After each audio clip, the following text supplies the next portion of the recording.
जय सियाराम भाइयों, सत श्री अकाल। और सलाम वालेकुम। लेकिन सलाम वालेकुम उन्हीं भाइयों को है, उन्हीं मुसलमान भाइयों को है जो हमसे राम राम करते हैं, जो सभी धर्म का सम्मान करते हैं, चाहे वो हिंदू हो, सिख हो, ईसाई हो। उन्हीं के लिए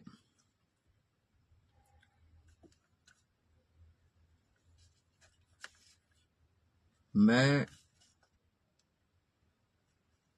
फेसबुक, इंस्टाग्राम, कई ऐप द्वारा देख रहा हूं कि आजकल के नेता लोगों को क्या हो गया है।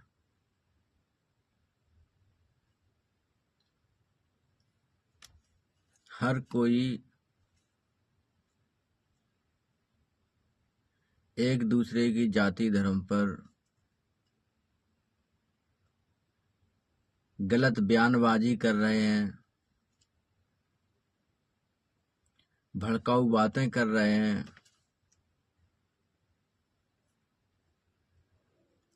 और खासकर मैंने तो ये देखा है, कोई भी नेता जो संसद में बैठने के लिए किस हद तक गुजरता है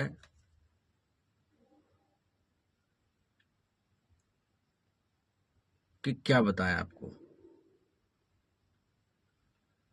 एक दूसरी पार्टी को छोड़ के पब्लिक को बेवकूफ बना करके, और इस टाइम तो सबसे ज्यादा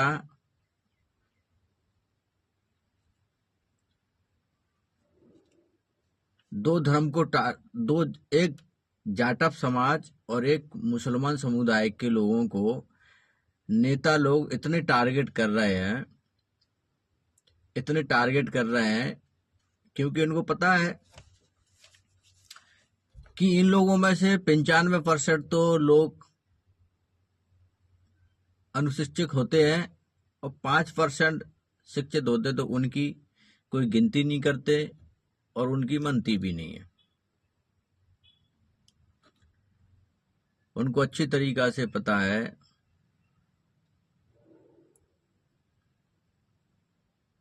जैसे कि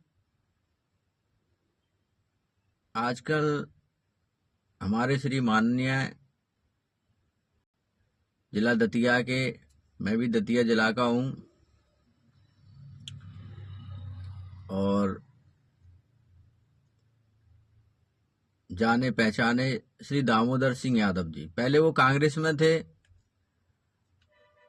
और अभी उन्होंने एक पार्टी ज्वाइन की है, आजाद समाज पार्टी।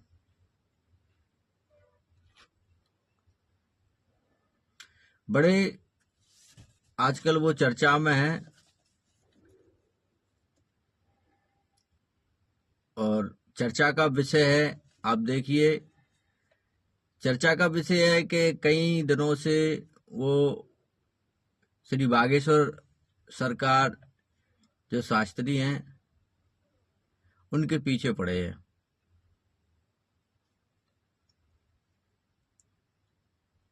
अब आप बताइए,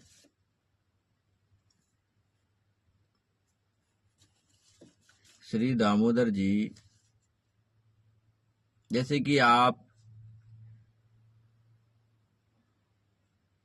दतिया में, भोपाल में, दिल्ली में आंदोलन धरना की बात कह रहे हैं, विचार कीजिए। आप कह रहे हैं कि हजारों में, लाखों में पब्लिक को लेकर के हम धरना आंदोलन करेंगे और शास्त्री जी के खिलाफ FRI कटाएंगे। तो आप विचार कीजिए कि अगर आपके साथ लाखों में पब्लिक, समझ लो हजारों में, लाखों में। और बागेश्वर धाम के पास इस टाइम कितनी पब्लिक है? अगर कहीं वो फेस टू फेस तुमसे मिलने के लिए उन्होंने बोल दिया, फिर क्या करोगे आप? अब आपकी पब्लिक और उनके साथ जो पब्लिक है, अगर वो आमने सामने हो गई तो इसमें तो प्रशासन की परेशानी खड़ी कर दी आपने। क्योंकि आपकी पब्लिक आपकी सुनेगी और बागेश्वर सरकार की पब्लिक बागेश्वर जी की सुनेगी। तो फिर आप विचार कीजिए कि इसमें किसका नुकसान होगा।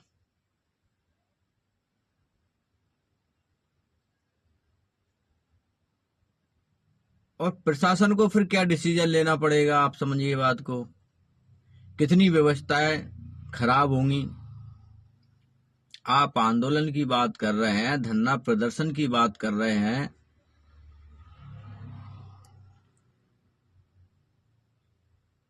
अगर यही बात बागेश्वर धाम के लोगों ने सरकार के आगे खड़ा कर दी, फिर आप क्या करोगे? फिर आप कहाँ जाओगे? और फिर आप प्रशासन को किस मुसीबत में डालोगे? वो प्रशासन किस पक्ष में डिसीजन लेगी? फिर ये बहुत बड़ा गंभीर मुद्दा है। पब्लिक भड़काऊ बातें आप नहीं कर रहे हैं,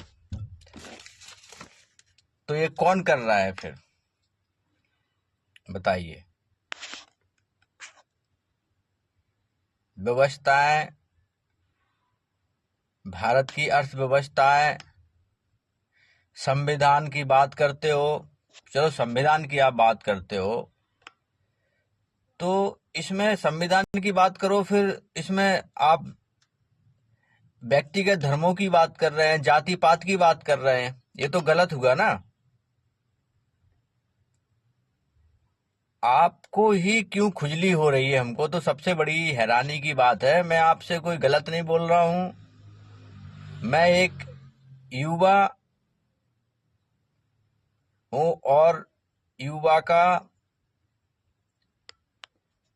हक है आपसे पूछने का। मैं किसी पार्टी से नहीं हूं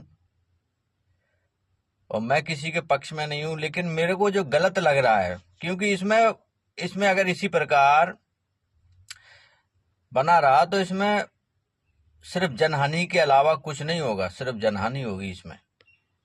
अभी आप देख लीजिए प्रयागराज उत्तर प्रदेश में क्या हुआ है। आपकी पार्टी के जो नेताजी थे, आजाद समाज पार्टी के नेताजी जो थे, उन्होंने कुछ प्रोग्राम रखा था, उससे पहले जो है पब्लिक पहुंच गई और पब्लिक के और पुलिस के बीच में मुठभेड़ हुआ और मुठभेड़ इतना हुआ कि जनहानि हुई और पुलिस का प्रशासन का नुकसान हुआ। तोड़ फोड़ की, पुलिस ने एफआरआई दर्ज करी। कई लोगों पे एफआरआई दर्ज हुई है। जब एफआरआई दर्ज हुई है तो लोगों को पकड़ा गया है, अंदर कर जेल में डाला गया है। अब नेताजी ने पल्ला झाड़ दिया कि वो तो मेरे आदमी नहीं है। तो भैया किस पार्टी के आदमी थे वो?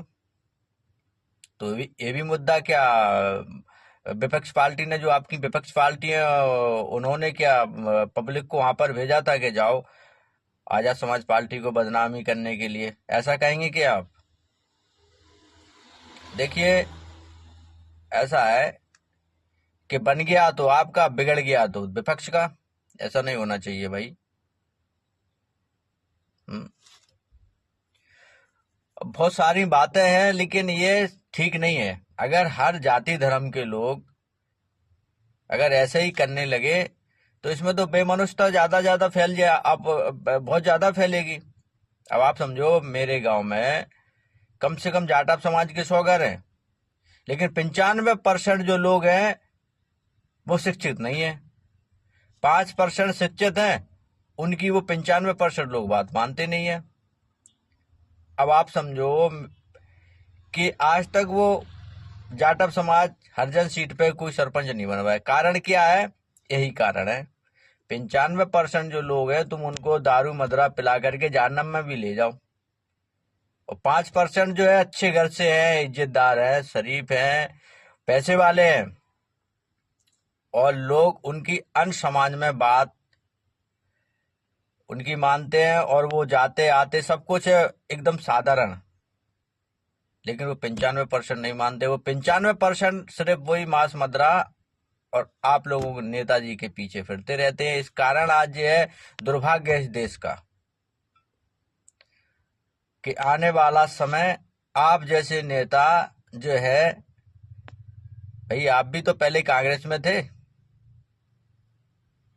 जब आपको वहां पे कुछ व्यवस्था नहीं दिखाई दी तो आपने पार्टी को ज्वाइन कर ली, और फिर आप लोग हिंदू धर्म सनातन धर्म को क्यों टारगेट करते हो भाई? इतनी जाति पाति इतने धर्म है, सारे धर्म है, सारे सारे लोगों के पक्ष में उनके खिलाफ बोला करो। देखिए, आप सोच रहे हैं कि हम मीडिया पे फेमस हो रहे हैं, अच्छी बात है, फेमस हो रहे हैं, लेकिन आप कभी भी कमेंटमेंट में ही तो पढ़ लिया करो कि पब्लिक क्या बोल रही है आपके खिलाफ। आप मीडिया सोशल पर फेमस हो रहे हैं, लेकिन पब्लिक के दिल दिमाग से निकलते जा रहे हो। इस प्रकार की भड़काऊ बातें ठीक नहीं है भैया। और हम तो भैया यही बात कहेंगे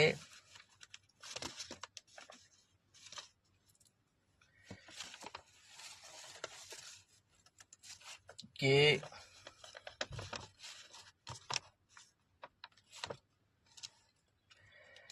पार्टी किसी की भी हो, खाने के लिए काम करना ही पड़ेगा, अपना परिवार चलाने के लिए जो लायक हैं वही काम करना पड़ेगा।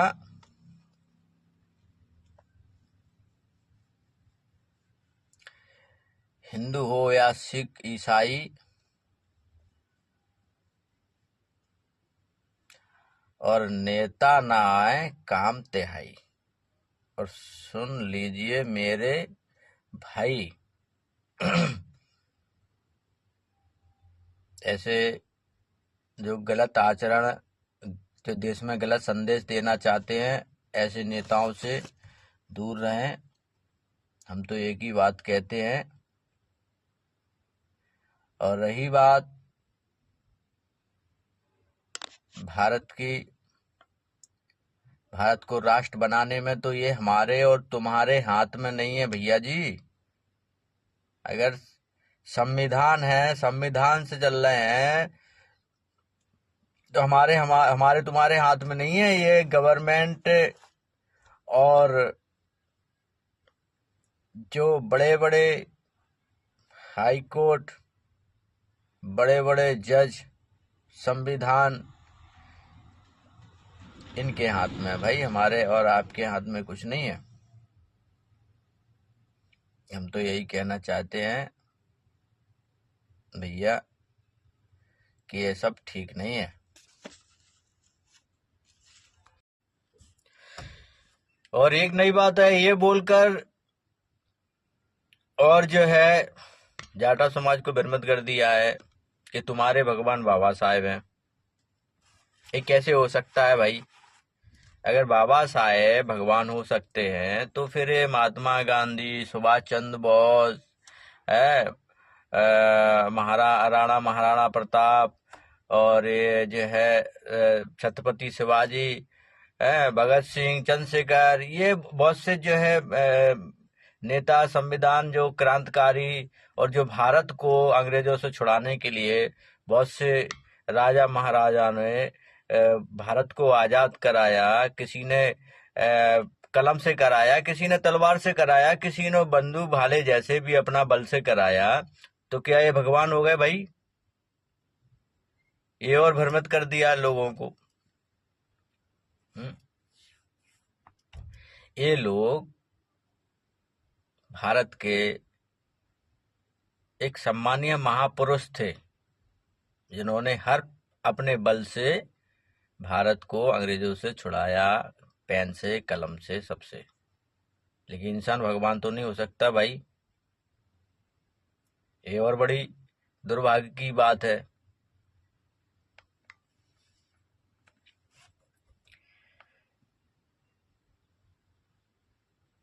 इस पृथ्वी पर हम एक जीव हैं, चींटी की तरह।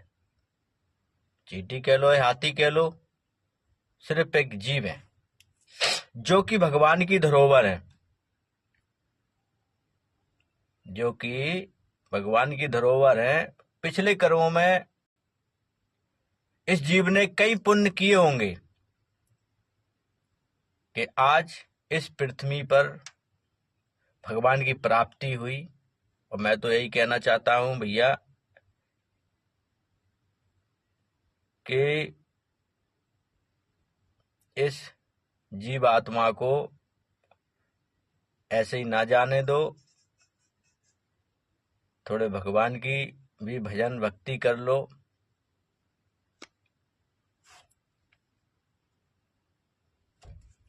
और इस प्रकृति से छेड़छाड़ ना किया जाए। एक और संदेश है, मैं तो यही कहना चाहता हूं। मैं बहुत कुछ कहना चाहता हूं पर टाइम नहीं है।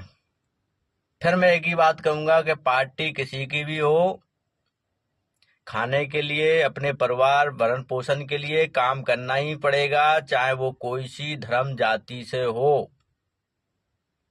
कोई नेता आपको खाने के लिए नहीं देगा, हिंदू हो या सिख हो, मुस्लिम या सिख ईसाई। और मेरे भाई, ये नेता नहीं आएंगे काम तिहाई। इसलिए सोचो समझो और ये हल्ला बल्ला गुल्ला बंद करो भाई। समझो, नहीं तो दुर्दशा बहुत भयंकर हो जाएगी। इसी प्रकार